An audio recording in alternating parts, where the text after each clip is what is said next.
విరిగిన హృదయము గల వారికి యెహోవా ఆసన్నుడు. కీర్తన 34:18.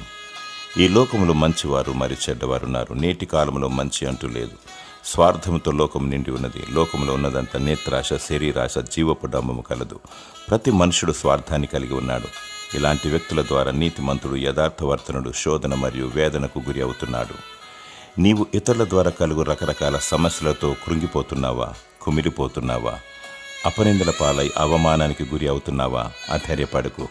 నీతిమంతుల మొర దేవుడు ఆలకించును. నీ శత్రువును ప్రేమించు, నీ శత్రువును క్షమించు, నీ శత్రువుకై ప్రార్థించు, నీ శత్రువును దీవించు. నీ శత్రువు మార్పు చెందాలని, రక్షణ మారుమనసు కలిగి వర్ధిల్లాలని దేవునికి మొరపెట్టు. దేవుడు నీ హృదయాన్ని స్వస్థపరచువాడు. ఆయనే నీకు ఆసన్నుడు. ప్రభువైన యేసుక్రీస్తు నీకు తోడయుండి నిన్ను ఆదరించునుగాక. ఆమేన్.